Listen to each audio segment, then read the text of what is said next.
Praise the Lord. ஆண்டவரும் இரட்சகருமாய் இருக்கிற இயேசு கிறிஸ்துவின் நல்ல நாமத்தினாலே இந்த காலை வேளையிலே உங்கள் யாவரையும் நான் வாழ்த்தி வரவேற்றுக் கொள்கிறேன். கர்த்தர் நல்லவராக இருக்கிறார். நம்முடைய வாழ்க்கையிலே தேவன் எப்பொழுதும் நன்மையான காரியங்கள் செய்கிறவர். அவர் நம்மை நடத்துகிறவர். நம்முடைய வாழ்க்கையிலே நாம் எதிர்கொள்ளுகிறதான பிரச்சனைகள், எதிர்கொள்கிறதான சவால்கள், நாம் நம்மை சுற்றில் நடக்கிற காரியங்களை எந்த கண்ணோட்டத்திலே பார்க்கிறோமோ அந்த கண்ணோட்டத்திலே அது நமக்கு தெரியும். உதாரணமாக,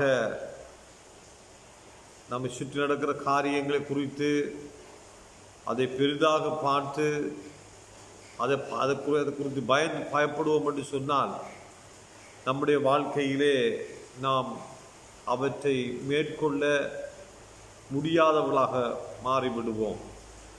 இந்த உலகத்திலே நடக்கிற சகல காரியங்களையும் மேற்கொண்டு வெற்றிகரமாக ஆசீர்வாதமான ஒரு வாழ்க்கை வாழ்வதற்காகவே தேவன் என்னையும் உங்களையும் அழைத்திருக்கிறார். கர்த்தருக்கு மகிமை உண்டாவதாக. ஆகவே இந்த காலைவேளையில் அருமையான தேவனுடைய பிள்ளைகளே, நம்முடைய வாழ்க்கையில் நாம் சந்திக்கிற எதிர்கொள்ளுகிற பிரச்சனைகளை எந்த கண்ணோட்டத்திலே நாங்கள் பார்க்கிறோம்.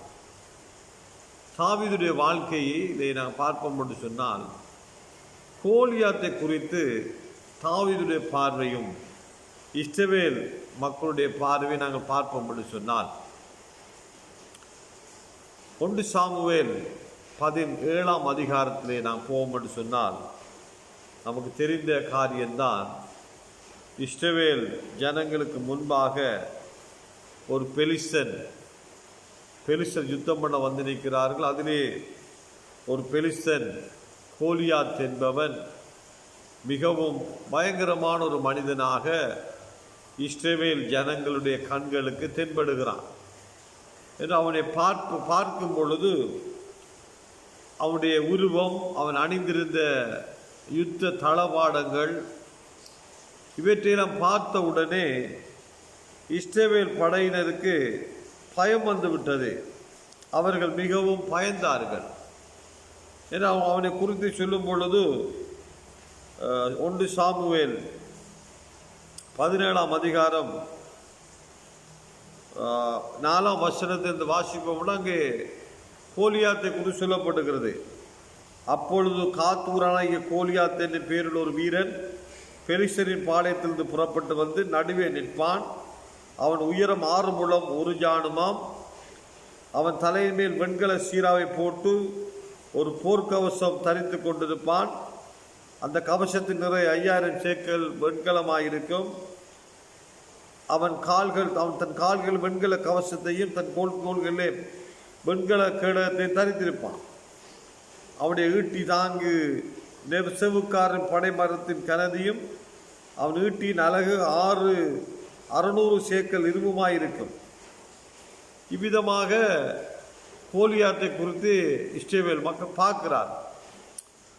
அவன் பார்ப்பதற்கு எப்படி ஒரு பயங்கரமான ஒரு மனுஷனாக இருந்த மாத்திரமில்லை, அவனுடைய சத்தமும் அவன் போடுகிற அந்த கர்ச்சனை உரத்த சத்தங்களும் அவர்களுக்கு ஒரு பயத்தை ஏற்படுத்தியது. அவன் அங்கே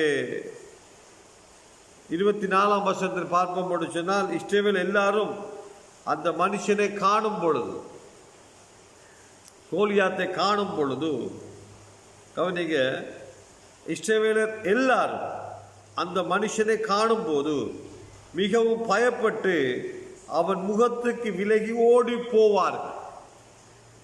அவன் எப்பெல்லாம் பார்க்கிறாங்களோ அவனோட மூஞ்சிலே படக்கூட, முகத்துக்கு அஞ்சி, முகத்துக்கு விலகி, அவனுடைய முகத்துக்கு விலகி ஓடி போவார்கள். அவனோட கண்ணில் படக்கூடாது.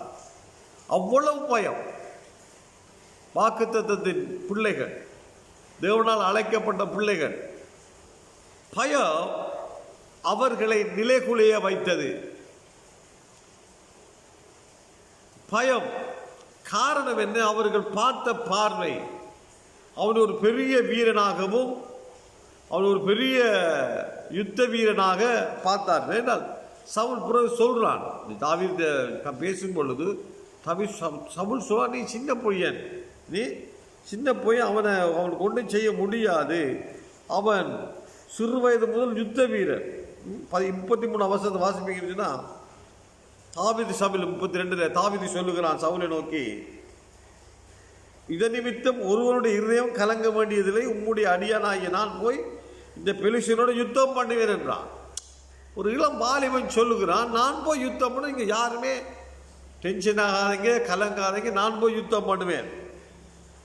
சவுல் தாவீதை நோக்கி, நீ பெலிஸ்தீனோட எதிர்த்து யுத்தம் பண்ண உன்னால் ஆகாது, நீ இளைஞன், அவனோ தன் சிறுவயது முதல் யுத்த வீரன் என்றான். இப்ப சவுளுடைய பார்வையும் இது இஸ்ரவேல் ஜனங்கள் மாத்திரமல்ல, அவருடைய தலைவனாகிய சவுளுடைய பார்வையும் கோலியாத்தை குறித்து, அவர் சிறு வயது முதல் யுத்த வீரன், நீ ஒரு இளைஞன், உன்னால் முடியாதுன்னு சொல்கிறான். ஆனால் தாவீது அவனை ஒரு யுத்த வீரனாக பார்க்கவே இல்லை. பாருங்க, அவன் என்ன செய்றான், கல் எடுத்து கொண்டு போறான், ஆற்றங்கரையில் 5 கூழாங்கற்கள் எடுத்து பொக்கையில் போட்டு கொண்டு போறான்.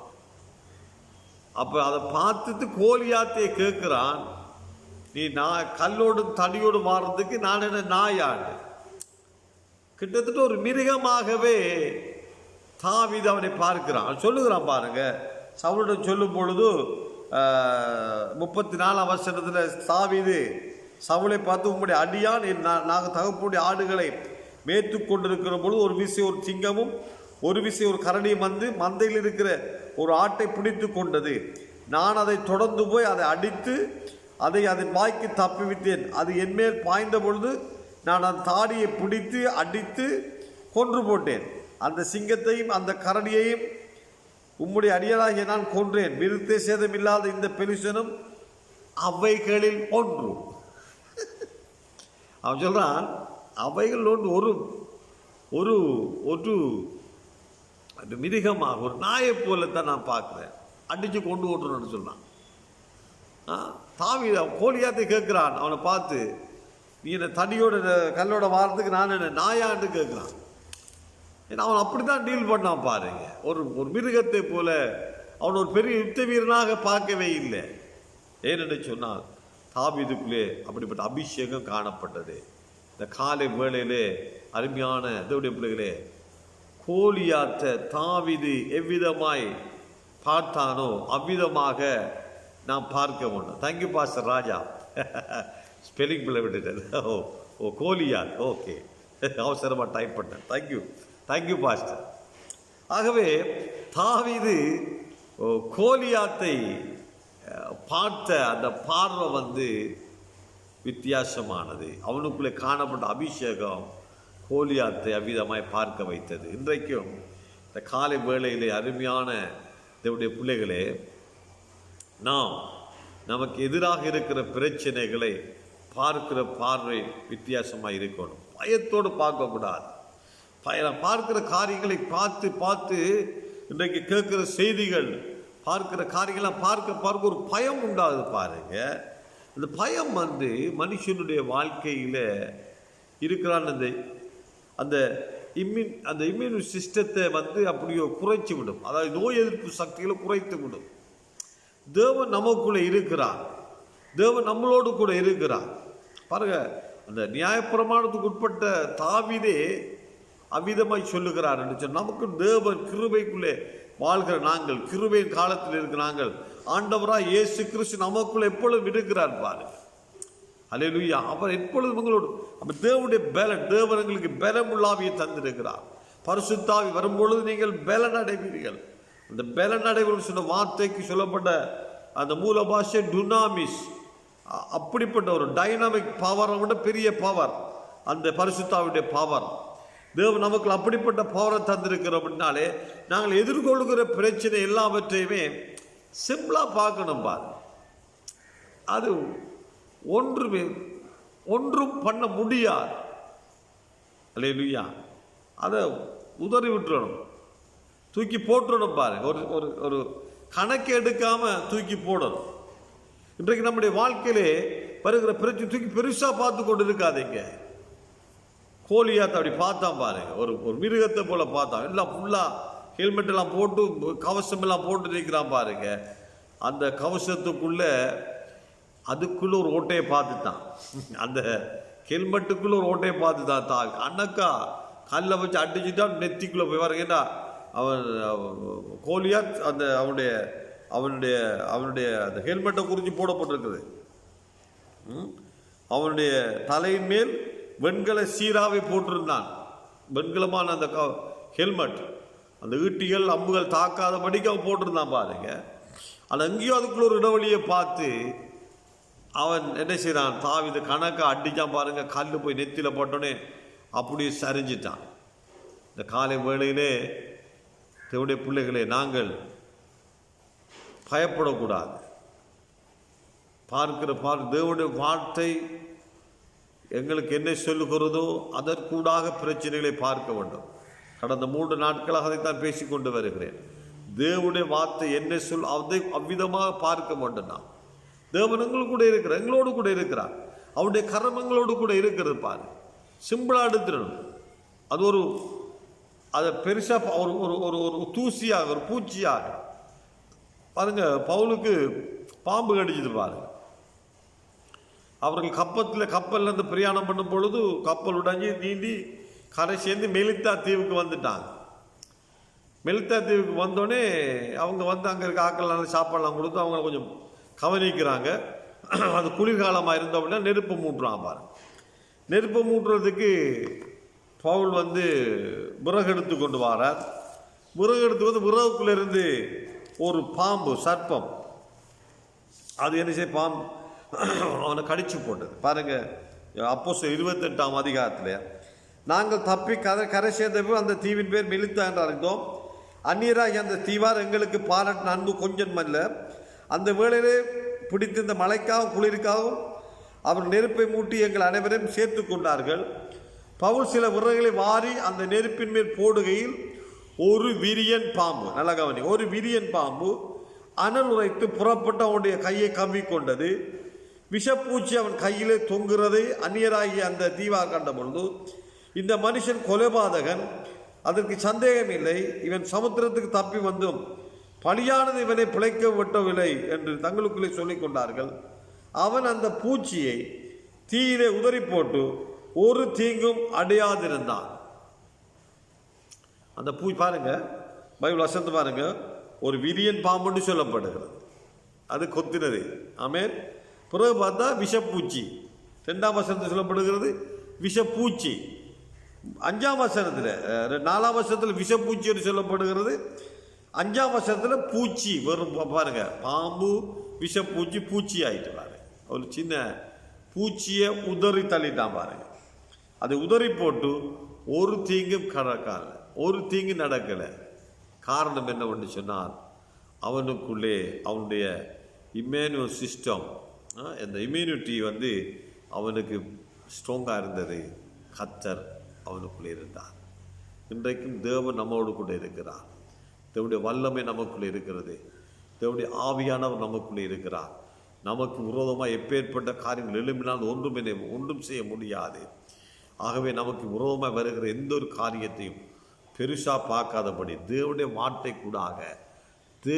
வார்த்தை கூடாக நாம் பார்க்கும் பொழுது, வாக்கு தத்தங்கள் அதுக்கு எதிராக பேசும் பொழுது, ஆமென், தெரிந்தெடுத்த வாக்கு தத்தை பாருங்க. தாவீது கணக்கா ஒரு கல்லை தெரிஞ்செடுத்து கொடுக்குறான் பாருங்க, அடியோடு ஆல் அவுட். அப்போ நாங்கள் இன்றைக்கு நம்முடைய வாழ்க்கையில் இருக்கிற பிரச்சனைகளில் அந்த பிரச்சனைக்கு விரோதமாக தேவனுடைய வார்த்தை என்ன சொல்லுங்க அதை எடுத்து அந்த பிரச்சனைக்கு எதிராக நாங்கள் அடிக்கும் பொழுது வெற்றி நமக்கு உண்டாகும் பாருங்க. அல்லேலூயா. என்றால் இந்த நாட்களில் வேதம் சொல்லுது, எதிர்த்து நிற்க வேண்டும். ஓடி ஒளிஞ்சி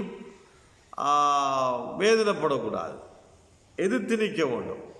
நாங்கள் எதிர்த்து நிற்கும் பொழுது நிச்சயமாய் வெற்றி நமக்கு உண்டாகும் பாருங்க. இஸ்ரவேல் ஜனங்கள்லாம் ஓடி ஒளிந்து கொண்டார்கள். இஸ்ரவேல் படை சவுல் எல்லாம் ஓடி ஒளிஞ்சு கொண்டாங்க. ஆனால் தாவீது நேராக போய் நிற்கிறான். அல்லேலூயா. நேராக போய் அவனுக்கு முன்பாக போய் நிற்கிறான். அவனுக்கு முன்பாக போய் வீர வார்த்தையை சொல்கிறான் பாருங்க. அவன் பிரச்சனையே பேசலை. அதை வாட்சி முடிப்போம். அவன் பேசுகிற வார்த்தையில் பார்த்தீங்கன்னா அவன் சொல்லுகிறான், இன்றைக்கு உன்னை கொல்லுவேன் பாருங்க. ஆமேன். அவங்க அதுக்கு தாவீது 45ஆம் வசனம், அதுக்கு தாவீது பெலிஸ்தரை நோக்கி, நீ பட்டயத்தோடும் ஈட்டியோடும் கேடகத்தோடும் என்னிடத்தில் வருகிறாய், நானோ நீ நிந்தித்த இஸ்ரவேலுடைய இராணுவங்களின் தேவனாகிய சேனைகளுடைய கர்த்தரின் நாமத்தினால் உன்னிடத்தில் வருகிறேன் சொல்றான். நான் உன்னிட்ட வாரன். இன்றைய தினம் கர்த்தர் உன்னை என் கையில் ஒப்பு கொடுப்பார். நான் உன்னை கொல்லுவேன். நான் உன்னை கொன்று உன் தலை உன்னை விட்டு வாங்கி பெலிஸ்தருடைய பாளையத்தின் பணங்களை இன்றைய தினம் ஆகாயத்து பறவைகளுக்கும் பூமியின் காட்டு மிருகங்களுக்கும் கொடுப்பேன். அதனால் இஸ்ரவேலின் தேவன் ஒரு உண்டென்று பூலகத்தார் எல்லாரும் அறிந்து கொள்வார்கள். வார்த்தை பேசுகிறான் பாருங்க.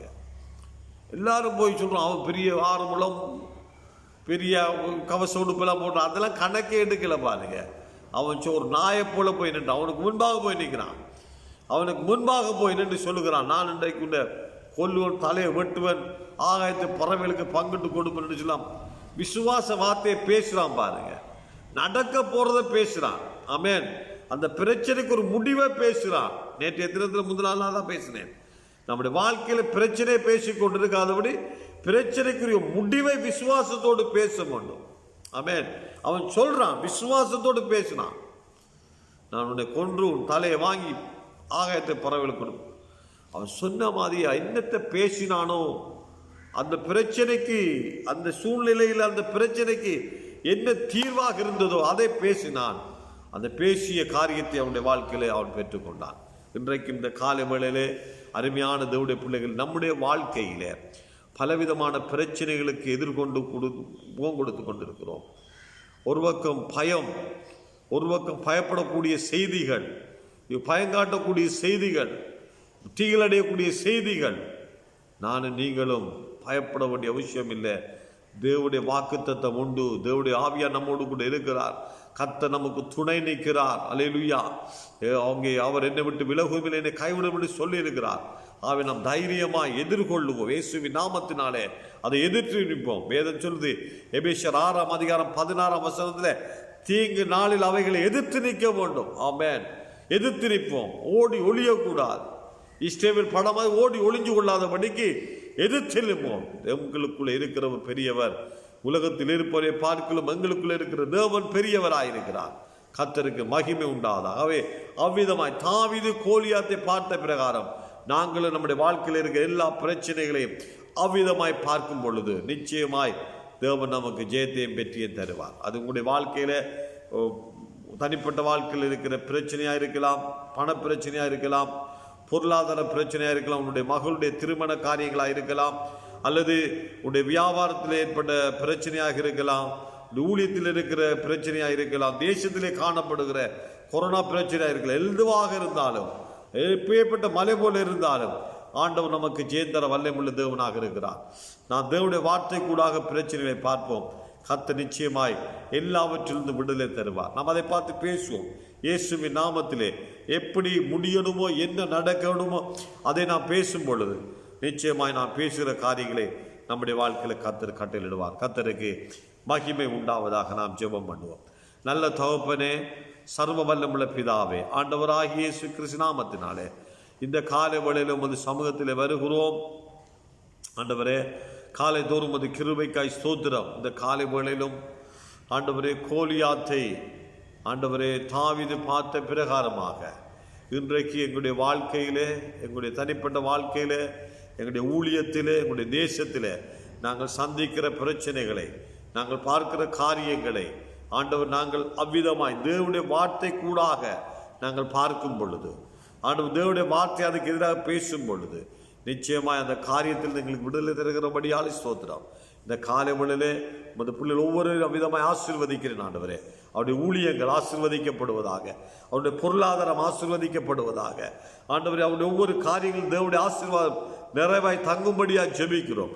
பிள்ளைகளுடைய திருமண காரியத்துக்காக ஏங்கி ஆண்டவர் அவருடைய அது நடக்க முடியாத சூழ்நிலையிலே ஏங்கி இருக்கிற ஒவ்வொரு பிள்ளைகளுக்காய், பெற்றோருக்காய் ஜெபிக்கிறேன். இயேசுவின் நாமத்தில் எல்லாம் கைவிடி வரட்டும் ஆண்டவரே. கர்த்தர் ஆசீர்வதிப்பீராக, வியாபாரங்களை ஆசீர்வதிப்பீராக, பொருளாதாரத்தில் உமது பிள்ளைகளை ஆசீர்வதிப்பீராக. ஊழியத்தில் தேவனுடைய ஆசீர்வாதம் கடந்து வருவதாக. உமக்கு நன்றி செலுத்துகிறோம். நன்றி கர்த்தாவே. சகல காரியங்களும் நீ விடுதலை கொடுக்கிறபடியால ஸ்தோத்திரம். நன்றி. சர்வ வல்லமுள்ள ஆண்டவராய் இயேசுவின் நாமத்திலே ஆசீர்வதித்து ஜெபிக்கிறேன் ஜீவனுள்ள நல்ல பிதாவே. ஆமேன் ஆமேன். ஹல்லேலூயா. கர்த்தர் தாமே நம்ம அனைவரையும் ஆசீர்வதிப்பாராக. ஆண்டவருக்கு மகிமை உண்டாவதாக. இந்த செய்தி மற்றவர்களுக்கு ஆசீர்வாதமாக இருக்கும்படி இந்த செய்தியை ஷேர் பண்ணுங்கள். கர்த்தர் உங்களோடு கூட இருப்பார். யூடியூப்பில் ஒரு சேனல் நாங்கள் ஆரம்பித்திருக்கிறோம். இப்பொழுது ஆரம்பிக்கப்பட்டு செய்திகள் பகிரப்படுகிறது. யூடியூப் சேனல், அவருடைய பெயர் victory voice Sri Lanka. Victory voice Sri Lanka என்ற அந்த யூடியூப் சேனலை போங்க, லைக் பண்ணுங்கள், சப்ஸ்கிரைப் பண்ணுங்கள், ஷேர் பண்ணுங்கள். ஆண்டோடைய நாம மகிமைப்படுவதாக. ஆமென். God bless you. மீண்டும் நாளை காலை இதே நேரம் சந்திக்கிறேன். மறுபடியும் சொல்லுகிறேன், தயவு செய்து செய்தி மற்றவர்கள் பிளஸிங்காக இருக்கும்படியாக ஷேர் பண்ணுங்கள். ஆமென். God bless you. Thank you very much. ஆண்டவர் உங்களோடு கூட இருப்பார். ஆமென். Thank you.